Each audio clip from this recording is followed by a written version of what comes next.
Hinduism has three sustaining pillars: temple worship, scripture, and the guru-disciple tradition. Around these, all spiritual disciplines revolve, including prayer, meditation, and ritual worship in the home and temple, study of scripture, recitation of mantras, pilgrimage to holy places, austerity, selfless service, generous giving, good conduct, and the various yogas. Festivals and singing of holy hymns are dynamic activities. Temples hold a central place of importance in Hindu life. Whether they be small village sanctuaries or towering citadels, they are esteemed as God's consecrated abode. In the temple, Hindus draw close to the divine and find a refuge from the world. God's grace, permeating everywhere, is most easily known within these holy precincts. It is this purified milieu where the three worlds, physical, astral, and causal, commune most perfectly, that devotees can establish harmony with God, the gods, and their angelic helpers, called devas. Traditional temples are specially sanctified, possessing a ray of spiritual energy connecting them to the celestial worlds. Temple rituals performed by Hindu priests take the form of puja, a ceremony in which the ringing of bells, passing of flames, presenting of offerings, and intoning of chants invoke the devas and gods, who then come to bless and help the devotees. Personal worship during puja may be an expression of festive celebration of important events in life, of adoration and thanksgiving, penance and confession, prayerful supplication and requests, or contemplation at the deepest levels of superconsciousness. The stone or metal deity images enshrined in the temple are not mere symbols of God and the gods. They are not mere inert idols, but the forms through which divine love, power, and blessings flood forth from the inner world of the gods into this physical world. Devout Hindus adore the image as the deity's physical body, knowing that the god or goddess is actually present and conscious in it during puja, aware of devotees' thoughts and feelings, and even sensing the priest's gentle touch on the metal or stone. Priests, known as pujaris, hold a central place of honor and importance. Each temple has its own staff of priests. Some temples appoint only one, while others have a large extended family of priests to take care of the many shrines and elaborate festivals. Most are well trained from early childhood in the intricate liturgy. These men of God must be fully knowledgeable of the metaphysical and ontological tenets of the religion and learn hundreds of mantras and chants required in the ritual worship. Generally, pujaris do not attend to the personal problems of devotees. They are God's servants, tending his temple home and its related duties, never standing between the devotee and God.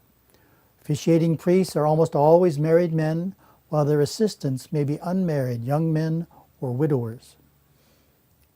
Hindus consider it most important to live near a temple, as it is the center of spiritual life. It is here, in God's home, that the devotee nurtures his relationship with the divine. Not wanting to stay away too long, he visits weekly and strives to attend each major festival and to pilgrimage to a far-off temple annually for special blessings and a break from his daily concerns. For the Hindu, the underlying emphasis of life is on making spiritual progress, while also pursuing one's family and professional duties and goals. He is conscious that life is a precious, fleeting opportunity to advance, to bring about inner transformation, and he strives to remain ever conscious of this fact. For him, work is worship, and his faith relates to every department of life. Hinduism's spiritual core is its holy men and women, millions of sadhus, yogis, swamis, vairagis, saints, and satgurus who have dedicated their lives to full-time service, devotion, and God realization, and to proclaiming the eternal truths of the Sanatana Dharma. In day-to-day life, perhaps no facet of Dharma is as crucial as the spiritual teacher, or Satguru. These holy men and women are a living spiritual force for the faithful. They are the inspirers and interpreters, the personal guides who, knowing God themselves, can bring devotees into God consciousness. Hindus believe that the blessings, whether a look, a touch, or even a thought coming from such a great soul helps them in their evolution, changes patterns in their life by cleaning up areas of their subconscious mind that they could not possibly have done for themselves. They further believe that if his Shakti is strong enough and if they are in tune with him enough, they will be empowered to really begin to meditate. In all Hindu communities, there are gurus who personally look after the spiritual practices and progress of devotees. Such preceptors are equally revered, whether they are men or women. In few other religions are women allowed such access to the highest seats of reverence and respect. Within the Hindu way is a deeply rooted desire to lead a productive, ethical life following Dharma. Among the many virtues instilled in followers are truthfulness, fidelity, contentment, and avoidance of greed, lust, and anger. A cornerstone of Dharma is ahimsa, non-injury toward all beings. Vedic rishis who revealed Dharma proclaimed ahimsa as the way to achieve harmony with our environment, peace between people, and compassion within ourselves. Devout followers tend to be vegetarian and seek to protect the environment. Many individuals of all faiths are concerned about our environment and properly preserving it for future generations. Hindus share this concern and honor and revere the world around them as God's creation. Their traditions have always valued nature and cared for it. They find it natural to work for the protection of the Earth's diversity and resources to achieve the goal of a secure, sustainable, and lasting environment.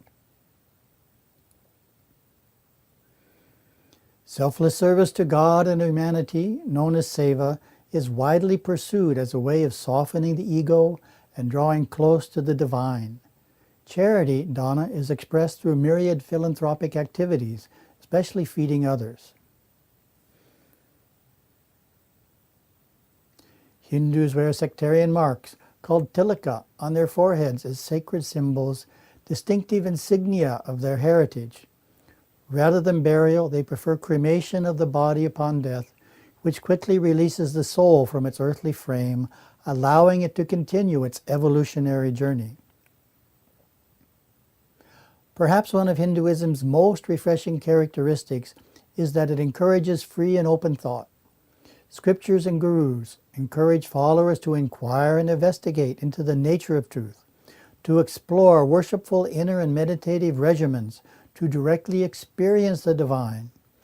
This openness is at the root of Hinduism's famed tolerance of other cultures, religions, and points of view, capsulated in the adage, Ekam Sat Vipra Bahuda Vadanti, meaning truth is one. The wise describe it in different ways. The Hindu is free to choose his path, his way of approaching the divine, and he can change it in the course of his lifetime. There is no heresy or apostasy in Hinduism. This, coupled with Hinduism's natural inclusiveness, gives little room for fanaticism, fundamentalism, or closed-mindedness anywhere within the framework of Hinduism. It has been aptly called a threshold, not an enclosure. Dr. S. Radhakrishnan, renowned philosopher and President of India from 1962 to 1967, summarizes in his book The Hindu View of Life. The Hindu recognizes one supreme spirit, though different names are given to it.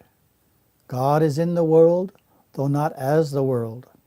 He does not merely intervene to create life or consciousness, but is working continuously. There is no dualism of the natural and the supernatural. Evil, error, and ugliness are not ultimate. No view is so utterly erroneous. No man is so absolutely evil as to deserve complete castigation. There is no hell, for that means there is a place where God is not, and there are sins which exceed His love. The law of karma tells us that the individual life is not a term, but a series. Heaven and hell are higher and lower stages in one continuous movement.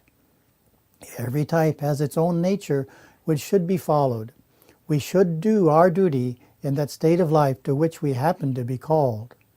Hinduism affirms that the theological expressions of religious experience are bound to be varied accepts all forms of belief, and guides each along his path to the common goal. These are some of the central principles of Hinduism. If Hinduism lives today, it is due to them.